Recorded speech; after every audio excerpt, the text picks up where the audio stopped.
So you're just sitting around and thinking about IRS Form 7202 line by line instructions.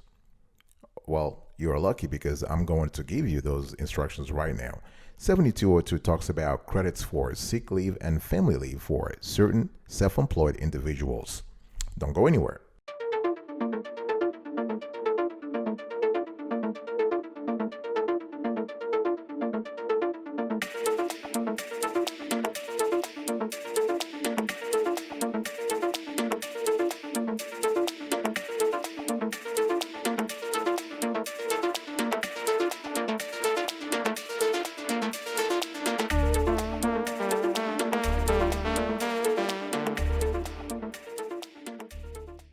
Welcome back, folks, to another edition of the Awesome Sweetie Kiwi Show. How are you today? I hope you are doing fantastic. I'm doing marvelous, if you were to ask me.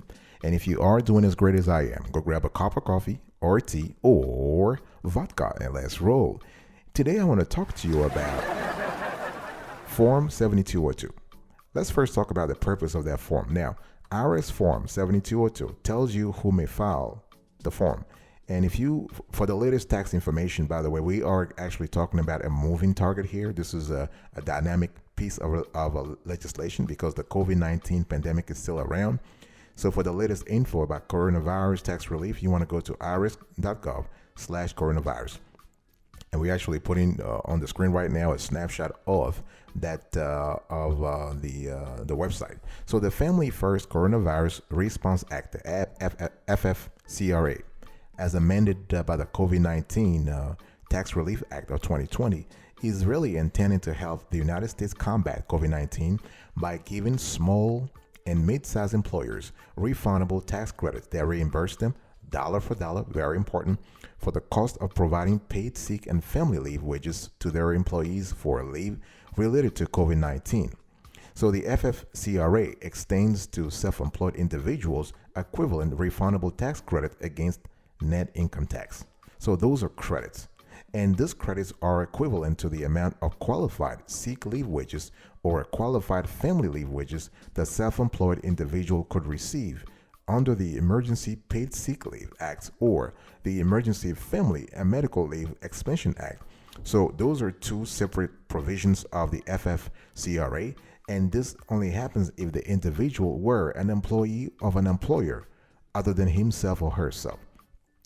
So the bottom line here is that you want to use Form 7202 to figure the amount to claim for qualified sick and family leave equivalent credits under the FFCRA, and you want to attach it to your tax return. You need to attach it to your 1040. So if you're filing a joint return, you want to show the name of the spouse with self-employment income on Form 7202. And in the scenario that if both spouses, let's say both spouses are eligible self-employed individuals, so each must file a separate Form 7202. So each must file a separate Form 7202. Let's talk about who may file the Form 7202. So eligible self-employed individuals are entitled to claim qualified sick and family leave equivalent credits. So to be an eligible self-employed person, both the following must be true. The two criteria I'm going to give you right now, they must be true. It must be true. So you regularly carried on a trade or a business within the meaning of Section 1402, and you would have been eligible to receive qualified sick leave wages under the Emergency Paid Sick Leave Act if you had been an employee of an employer other than yourself, and or you are eligible. You would have been eligible to receive qualified family leave wages under the Emergency Family and Medical Leave Expansion Act if you had been an employee of an employer other than yourself. One thing I want to see here is that each eligible self-employed individual must file a separate Form 7202. And if filing a joint tax return and both spouses are eligible self-employed individuals, I think I already said that, each must attach a separate Form 7202 to the joint tax return. And the one thing that's very important here is that, folks, you must maintain appropriate documentation to show that you are an eligible self-employed individual. So the burden is on you. You really have to keep paperwork ready if the IRS wants to ask you more info. Now, what about the first criterion that I just talked about? you regularly carried on a trade or business within the meaning of section 1402. We are showing you right now on the screen. If you want to learn more about that section of the code, the section 1402, we have a snapshot here. You can go to the Cornell University Legal Information Institute website. This is a sub section of Cornell Law School, and we're showing this to you on the screen right now. You can read more about it. So, an individual regularly carries on a trade or business for purposes of being an eligible self-employed person if he or she carries on a trade or business within the meaning of section 1402, or is a partner in a partnership carrying on a trade or business within the meaning of section 1402. All right, so for more information, you want to see section 1402C and 1402H. Bottom line here is that, let's just forget all the legal jargon. It just means that you have to be working in a certain business or in a certain occupation regularly. You need to do it. It has to be you have to do it full time. This can be a hobby. This must be a job. Let me give you specific instructions now for Form 7202. All right, so I want you to pay attention. Look on the screen right now, folks. So part 1, you have credit for sick leave for a certain self-employed individual. So look at the screen right now. We have a snapshot. So line 1, you want to enter the number of days in the period from April 1st, 2020 through December 31st, 2020 that you were unable to perform services as a self-employed individual because one or more of the following reasons. So you are subject to a federal, state, or a local quarantine or isolation order related to COVID-19. You were advised by a healthcare provider to self-quarantine due to concerns related to COVID-19. You are experiencing symptoms of COVID-19 and seeking a medical diagnosis. So if a day meets the requirements for both the credit for sick leave for certain self-employed individuals in Part 1 and the credits for family leave for certain self-employed individuals in Part 2, you can only count that day once. Very important. Do not include the same day for both credits. No. What about line 2? Line 2, you want to enter the number of days in the period from April 1st, 2020 through December 31st, 2020 that you were unable to perform services as a self-employed individual because of one or more of the following reasons. So you were caring for an individual who was subject to a federal, state, or local quarantine or isolation order related to COVID-19. That's number 1. You were caring for an individual who was advised by a healthcare provider to self-quarantine due to concerns related to COVID-19. Number 2. Or you were caring for a son or daughter because the school or place of care for that child was closed or the child care provider for that child was unavailable due to COVID-19 precautions. So, and the same rules apply here. If a day meets the requirements for both the credit for sick leave for certain self-employed individuals in Part 1 and the credits for family leave for certain self-employed individuals in Part 2, you can only count that day once. Again, same instructions here. Do not include the same day for both credits, and also don't include days that you included on line 1. No. What about son or daughter? So a son or daughter must generally be under 18 years of age or incapable of self-care because of a mental or physical disability. So for more information about who is a son or daughter under the FFCRA, you want to go to the Department of Labor, and we are showing right now the link to that page on the screen, and you can read more about that. So you, as a Family First Coronavirus Response Act, they have a great resource there that contains questions and answers. I want to talk to you now about line 3. So the line 3 here, the number of days taken into account for determining the qualified sick leave equivalent amount cannot exceed 10 days over overall tax years. Very important. So if you attach Form 7202 to a tax return for a tax year ending in 2020, you want to enter line 3, the smaller of the following 2 items.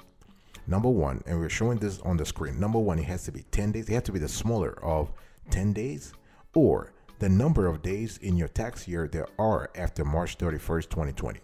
Very important. So if you attach Form 7202 to a tax return for a tax year ending in 2021, you want to enter on line 3 the smallest of the following 3 items, either 10 days or the number of days in your tax year there are after March 31st, 2020, end before April 1st, 2021, or 10 days reduced by the number of days you included on line 4 and 6 of a Form 7202 that you filed with the prior tax year, a prior year tax return. All right, so let's move on to line 7. Line 7 here, you want to enter your net earnings from self-employment. So in most cases, this is actually the amount from line 6 of Schedule SE self-employment tax, right, of the Form 1040. So when determining your net earnings from self-employment for purposes of this credit, do not follow the line instructions to enter 0 on line 4C or line 5B of Schedule SE if the amount would be less than $400 or $100 respectively. Rather, you want to figure the amount that would be on line 6 of a worksheet Schedule SE using the following substitute line instructions. And we're going to put this on the screen. So line 4A. So if line 3 is more than 0, you want to multiply line 3 by 92.35. That's 0.9235. Otherwise, you want to enter the amount from line 3. Okay. And line 4, you want to combine line 4A and 4B. And if 0 or less, you want to enter 0. And line 5B, you want to multiply line 5A by 92.35%. In other words, 0.9235. Do not attach this worksheet version of Schedule SE to your tax return. Instead, you want to keep a copy of it for your records. Very important. And I also want to say that you want to make sure that you only include net earnings from your own Schedule SE. Do not include your spouse's net earnings from self-employment. No. What about election to use prior year net earnings from self-employment? So you may be able to use your prior year net earnings from self-employment on line 7 to figure your credit for sick leave for certain self-employed individuals. You can make this election if your prior year net earnings from self-employment were greater than your current year net earnings from self-employment. And for a 2020 tax return, compare the amount on your 2020 Schedule SE, line 6, that I just spoke about earlier, with the amount on your 2019 Schedule SE, line 4, if you use the short Schedule SE, or line 6 if you use the long Schedule SE, and you want to enter the larger amount on line 7 of your 2020 Form 7202. I'll be right back right after this. Don't go anywhere.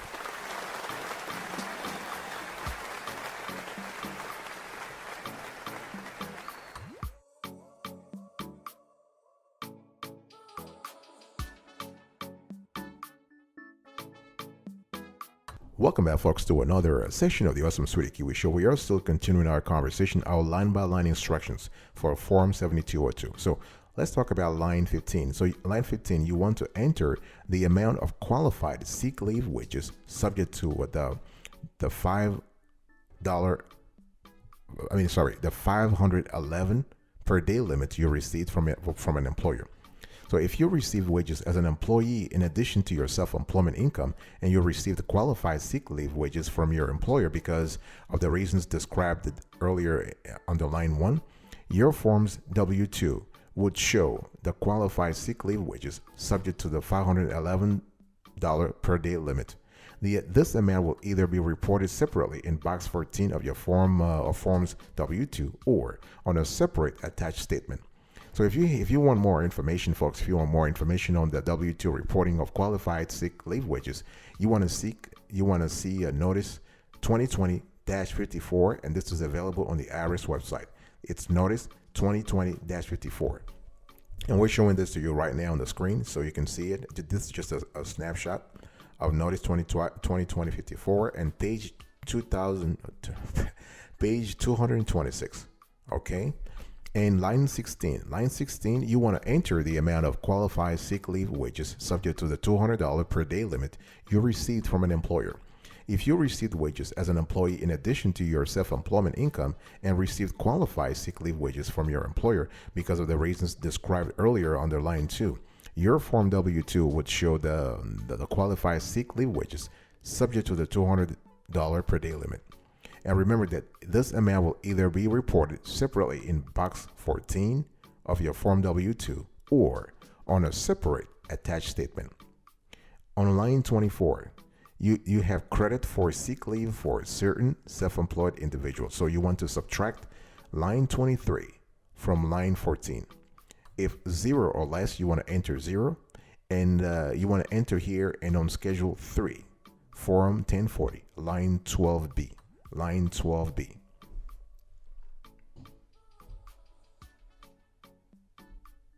I want to talk to you now about Part 2, credit for family leave for certain self-employed individuals. We're showing this to you right now on the screen, the snapshot of that section of Form 7202. On line 25, you want to enter the number of days you are unable to perform services as a self-employed individual because of certain coronavirus-related care you provided to a son or daughter whose school or place of care is closed or whose child care provider is unavailable for reasons related to COVID-19.